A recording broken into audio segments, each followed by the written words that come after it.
Hello and welcome to another episode of the Tour de Greaves Cycling Show. I'm Andrew Greaves, and today I'm joined on the eve of the Tour of Flanders, I should say, by Fred Wright of Bahrain Victorious. Fred, welcome. Thank you very much for coming on. No worries. I've had a pretty free afternoon just lying in bed, thinking about tomorrow. So yeah, it's all good. Good stuff. So we're giving you a bit of respite from that. I noticed this morning you've been for a little spin this morning from where you're based in Kortrijk. How are you feeling ahead of tomorrow's race? The legs feeling good? Yeah, I think so. I've kind of not been going as well as I'd have hoped in some of the other Belgian races we've done here, but I think each one has got better and better, and I think hopefully it's gonna come to a climax or whatever in Flanders. It's I've got my strategy, my plan from the team for what we need to do, so that should be good. Yeah. And what's your role this weekend? What's the kind of what's the team's role? I don't want you to kind of give away any tactics, but what's your hopes to what you're hoping to get out of Flanders tomorrow? Again, obviously it's only my second one, and still learning how these races work. But I think I'd really like tomorrow to be able to obviously I'm there to support our main guys, Sonny and Dylan, and so I think if I can get into the Quermont the second time before it really kicks off, if I can help them into that key point, then that'll be job done. Good job for me there. So. Yeah, you mentioned it's your second one. Your second one without fans. We were talking just before we press record about kind of how strange that might be. I guess for you, you've not known it any different. But I guess growing up watching these races and seeing the pictures, you mentioned some of your teammates. This is number whatever Flanders for them.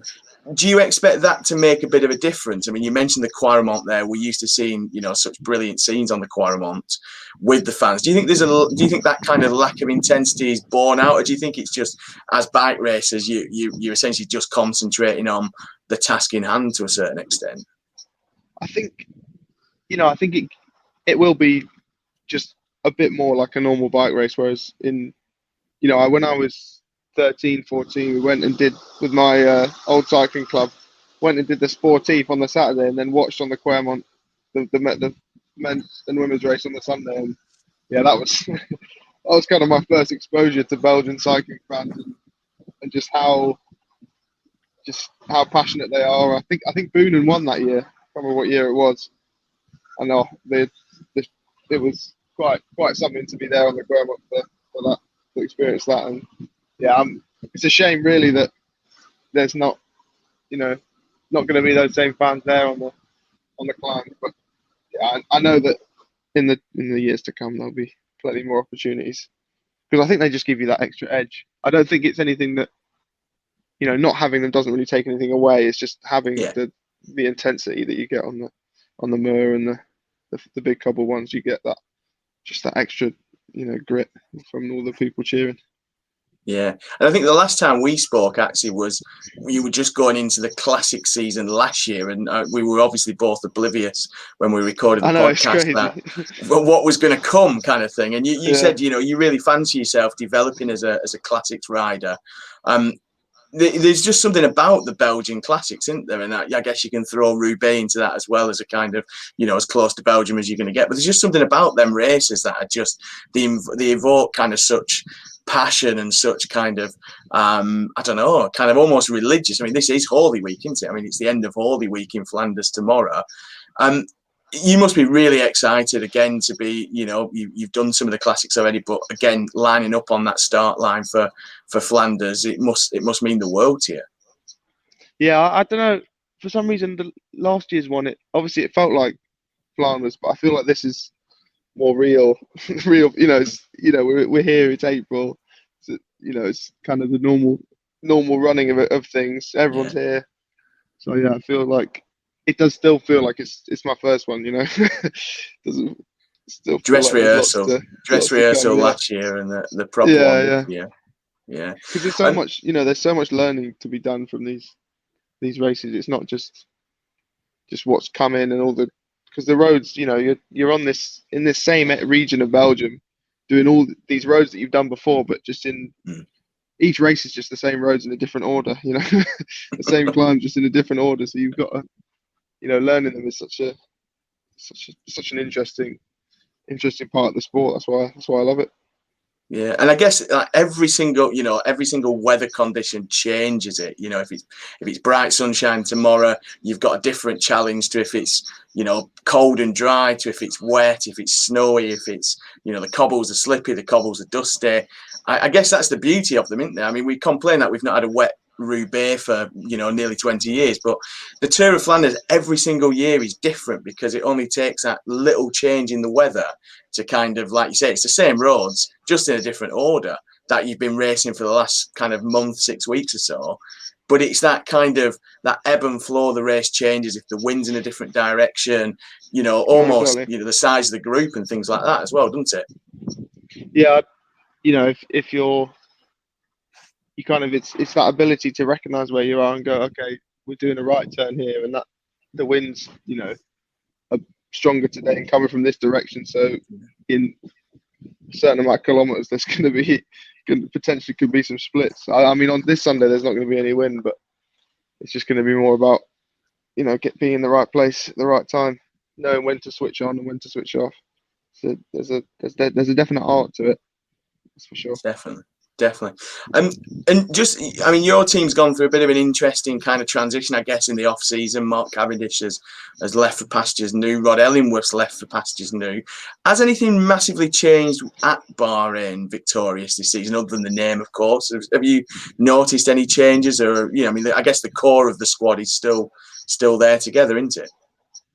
I think obviously it was going to be slightly weird not having Rod in the picture anymore. I was a little bit tentative turning up to training camp back in January, but as soon as I was there, it kind of felt like we were the same family, really. It doesn't, for me personally as a rider, it doesn't feel like anything's changed. It's just we don't have McLaren or as part of the on our kit. It's not.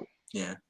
In terms of what's, it's always going to be difficult with COVID affecting things. So it's going to be interesting to see how the seasons are in the future, without COVID, and how the team, develops then. But no, I think I'm really, really happy here, actually.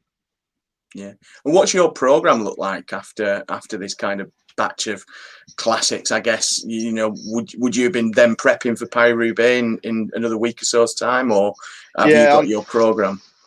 Unfortunately, Roubaix, I would have loved to start my first Roubaix, but it looks like it will be in October. Yeah. So that'll be got to find a way of being in good form for that. But maybe it'll,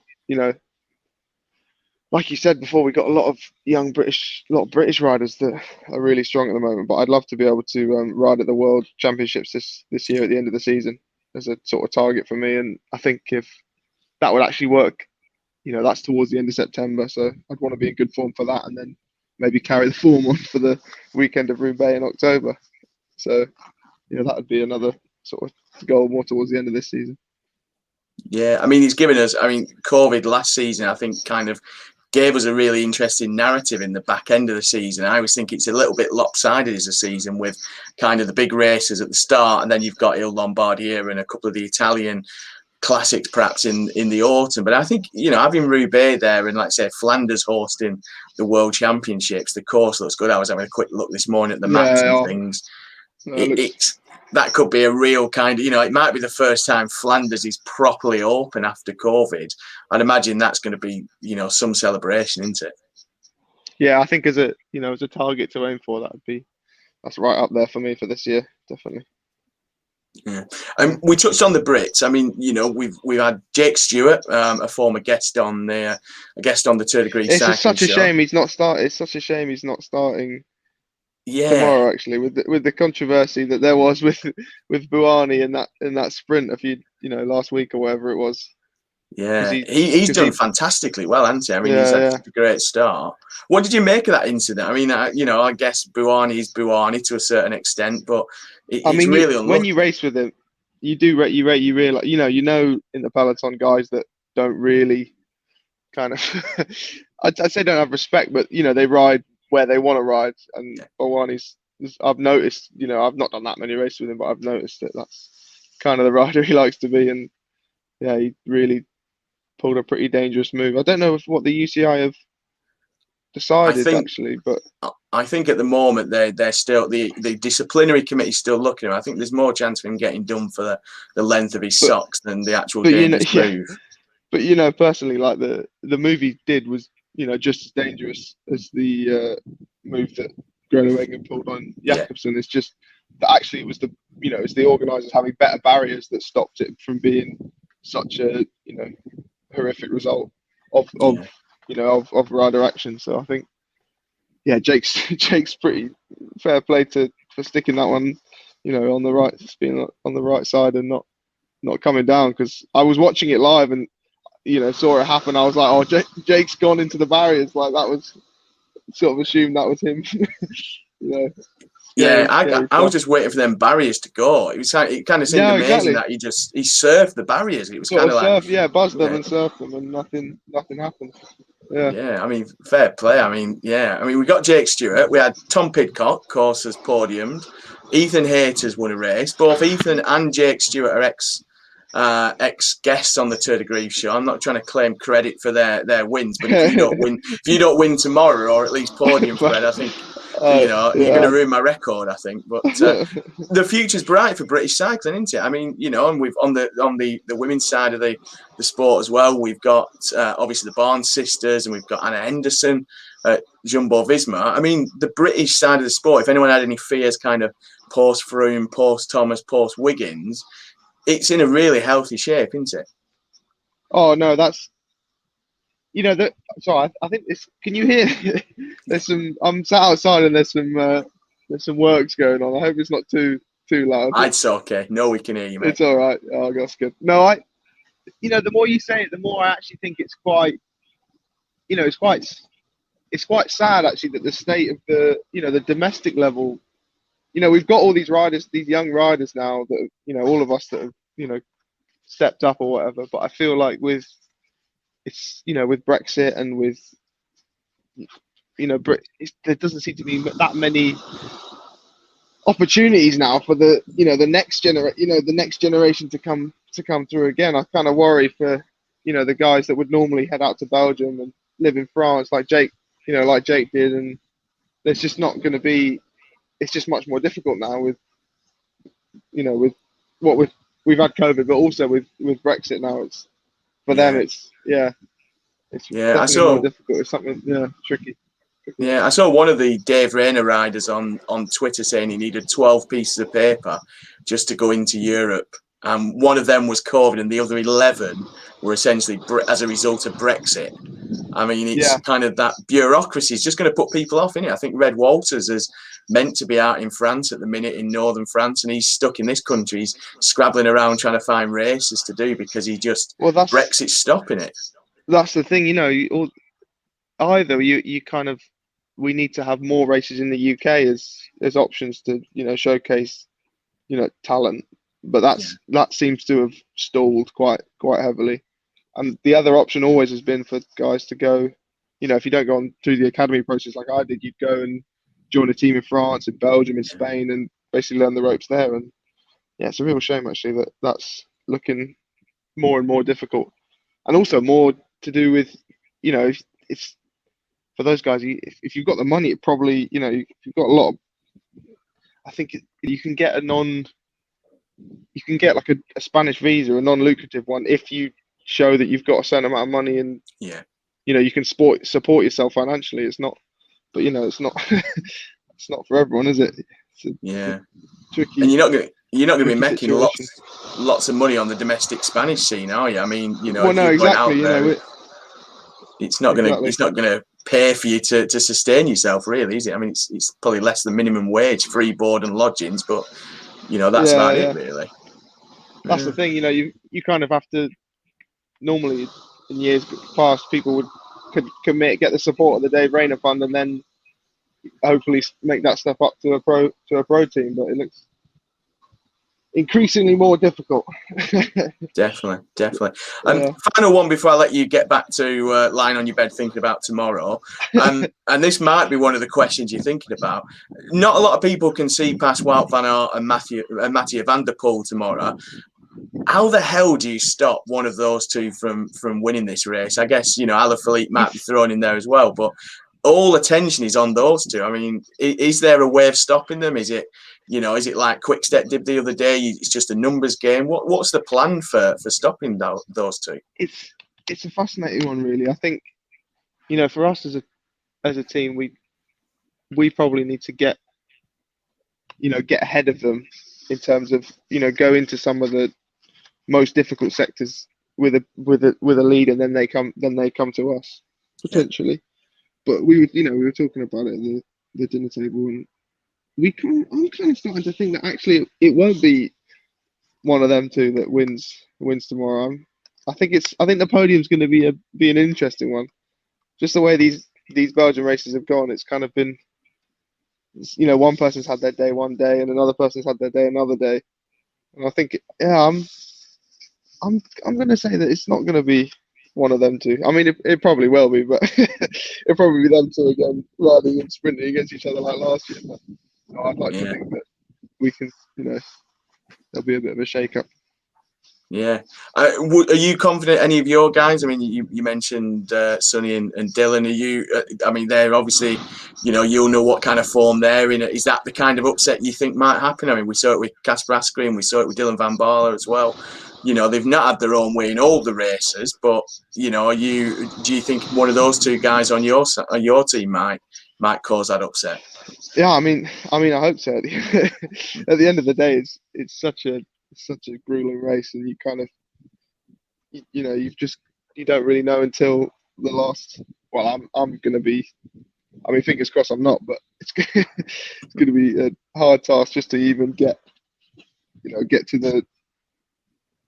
to where it really kicks off in the front group of guys. So I mean, who knows with tomorrow? It's just been really good racing these past few days in Belgium, and I don't know, I'd like it to shake up a bit again as well.